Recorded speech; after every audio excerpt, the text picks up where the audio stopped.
A hospice in Lymington is teaching widowers how to cook. Most of those taking part have relied on their partner's cooking for years. But now Oakhaven Hospice is teaching them some much-needed skills and also opening them up to new friendships. Our reporter Kirstie Chambers has more.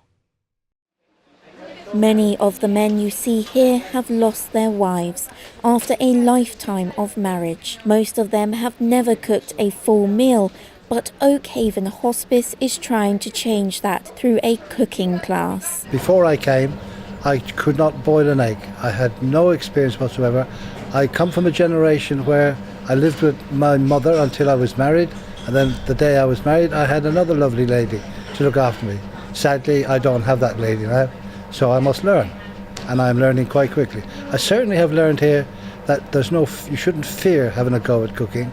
And we've done some very nice things. The cooking club gives them a chance to meet new people and make some friends, which is something they have said is hard to do. Elderly men tend not to have any friends left. They've all died. I'm 85 and all my friends are gone now. So when my wife died in December, I'm left totally, more or less on my own. The kids are great, but it's not the same thing at all, really. So you come here and you get the social side. We start the whole event with a cup of coffee and a little chat, and then we do the cooking, and then we take all the food and we eat it. And then at the end of the day, we all go home and have had a social evening or afternoon, as well as a cooking afternoon. But we've learned something as well, so it's a brilliant win-win situation. Before joining the club, many of the men felt isolated and alone as they grieved for their partners. You feel isolated, you feel out of your depth, you feel alone, which is the biggest thing, as well as lonely. And there is a difference between alone and lonely. You know, you can be lonely in a block of flats. But when you're alone, you go into the house and there is just you. Yeah, there is a difference.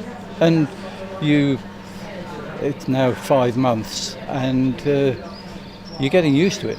You don't. You just have to accept it. You know, it's a change of lifestyle. Horrible change of lifestyle. I was doing nothing, and I really felt my life was over. My family were wonderful, but I was doing nothing. And this made me start to do things, and it really, not exaggerating hugely, brought me back to life. Ted Norman is 76 years old and was married for 53 years. After a lifetime of marriage, he's now learning how to cook a full meal. She was very good and very quick. I would go into the kitchen, try to do something. She would come in and she'd be doing it much quicker and much more effectively. I could get by, but no, I certainly wasn't a cook. You know, couldn't cook a dinner. It was I could make the meat or the potato or the cauliflower, but I couldn't get them all together. But now they're coming together now at the same time. At the end of every session, they enjoy their tasty dishes together. The hospice is encouraging people to join their variety of services to help more people in the community. Kirstie Chambers for That's Solent.